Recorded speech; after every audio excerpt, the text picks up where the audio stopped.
amigos, mais uma vez nos encontramos juntos no estudo do livro Coragem, da lavra do nosso Chico Xavier. Veja bem, hoje encerramos o livro com a lição número 50, de autoria do nosso Emmanuel, e ele intitulou o texto de Agradecemos. A palavra gratidão não precisa de explicação, todo mundo sabe. Mas a pergunta é, o que devemos agradecer? Nosso Paulo, o grande médium do Evangelho de Jesus, foi muito assertivo ao dizer: a tudo dai graças, porque tudo concorre para o bem. Ele não deixou nada de lado. A pergunta que nós fazemos ao Paulo é: Paulo, nós devemos agradecer as dificuldades? A resposta é: toda dificuldade é uma prova. Toda dificuldade tem uma solução, ainda que não nos agrade. Toda dificuldade tem um prazo de validade. Quantas dificuldades nós já tivemos na vida? E todas elas foram passadas. Algumas nós guardamos na memória viva, outros nós já até esquecemos há muito. Foram tão importantes no momento, causaram tanta aflição, mas passaram. Mas toda dificuldade, toda prova, ela tem uma possibilidade do aprendizado. Ou seja, nós devemos saber que as provas que nós passamos na vida, elas são todas elas embutidas na nossa vontade, no nosso aceite. Ou seja, as provas, elas foram por nós escolhidas ou foram escolhidas pelos nossos mentores. Mas nós tivemos que aceitar as provas. O grande problema é que existem pessoas que não aceitam as provas, que não aceitam a orientação dos mentores, que são teimosas. Então, a prova para eles lhes é imposta. Isso é chamado expiação. Mas a coisa mais importante disso tudo é que nós pioramos as condições das provas. Algumas nós arrumamos aqui nessa própria vida, aqui, por fazer bobagens, mas fundamentalmente nós pioramos as nossas provas porque nós caímos numa aflição profunda, nós caímos no desespero, nós perdemos a esperança e a fé e acabamos cometendo bobagens a mais que pioram isso tudo. Ou seja, nós aumentamos o grau de dificuldade. Mas vamos voltar aqui para nós, mais uma vez. Nós devemos agradecer também as realizações. Aquilo que nós conseguimos fazer. Não esperamos de nós grandes realizações. Nós somos seres em evolução, nós já vivemos muito, mas as pessoas que convivem comigo ouvem bastante dizer que eu tomo como atitude minha, já que eu não posso fazer grandes realizações, eu contabilizo no meu dia as pequenas realizações que eu tenho. Levantei, fiz minha higiene pessoal, colaborei no café da manhã, tomei conta de algumas pequenas coisas da vida, mas isso tudo, gente, é tão natural que a gente não leva em consideração. Mas Jesus, o grande sábio, o grande mestre, ele falou ao homem da terra: basta as aflições do dia, basta as obrigações do dia. Olha que interessante. Veja bem, então nós já conquistamos muita coisa na nossa vida. Que a nossa vida é uma só. Desde que nós somos criados, nós só temos uma vida. O que nós temos são várias encarnações, várias existências aqui e a nossa existência verdadeira no plano espiritual, que é eterna. Mas nós somos criados simples e ignorantes. Nós somos criados há milhares e milhares de anos. Vivemos em mundos muito inferiores e hoje já habitamos esse mundo de provas e expiações. Ele não é bom, todo mundo sabe, mas ele é belo. Ele foi criado e é governado por Jesus, nosso grande mestre, até hoje. Ele cuida da nossa casa, da nossa morada, da nossa vida. E nos dá a oportunidade de trabalhar nesse mundo e aprender. Ou seja, esse mundo é uma oficina e uma escola com o objetivo de aprendizado. Como nós dissemos ontem, nós éramos simples e ignorantes.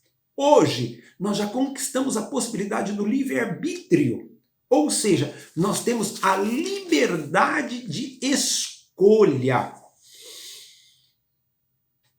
E para nos auxiliar nesse progresso, Jesus permite que nós tenhamos o livre-arbítrio, porque ele sabe que só a pessoa livre, só a pessoa que escolhe, ela tem 2 quesitos a mais. Ela tem a responsabilidade naquilo que ela faz e ela tem o limite do fazer.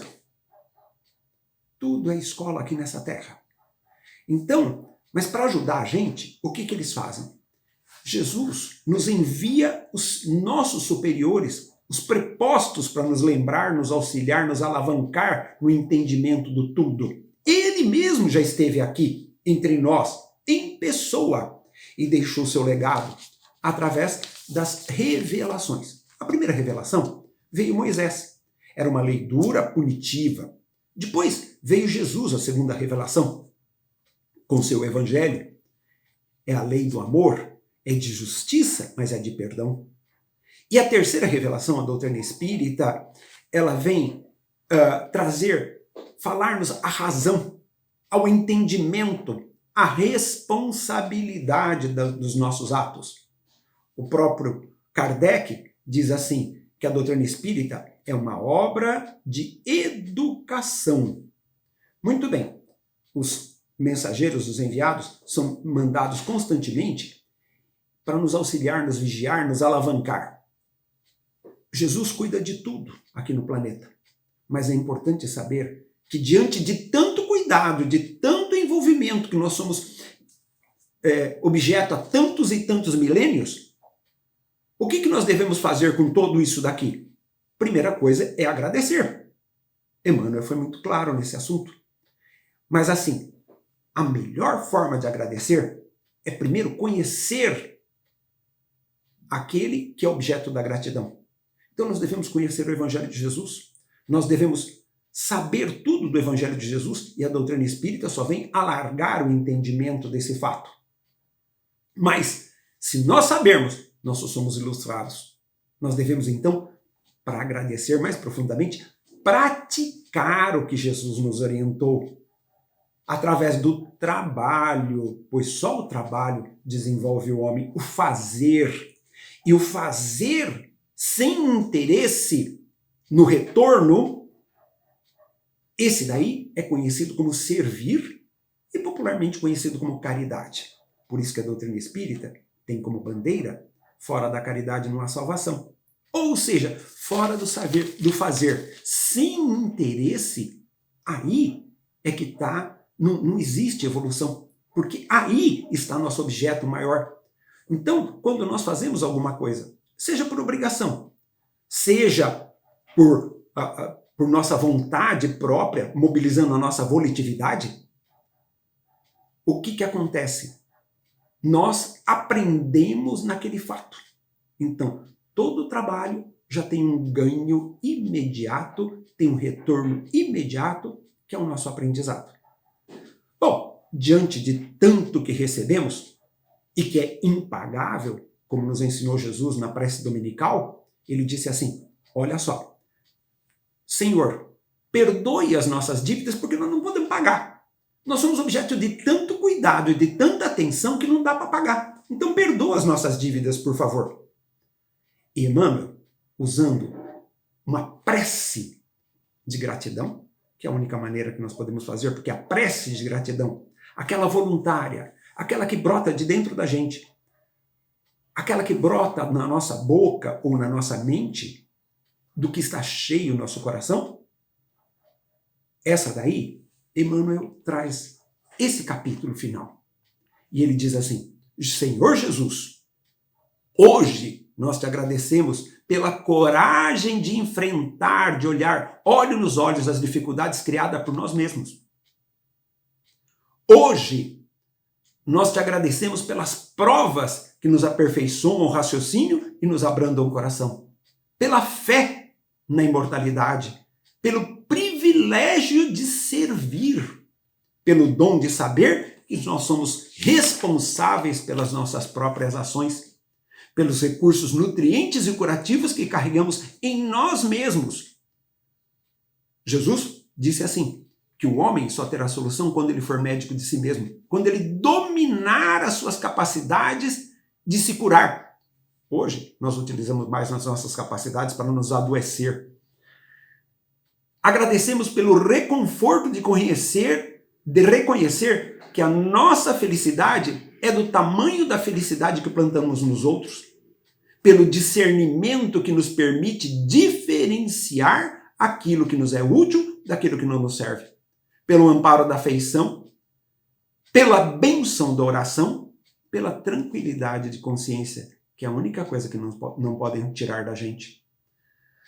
Por tudo isso e por tudo mais, pelos tesouros da esperança e do amor, da alegria e da paz, de que nos enriquece a existência, se bendito o Senhor.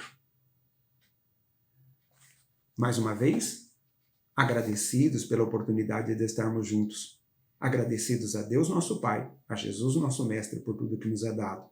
Com alegria, um grande abraço a todos vocês.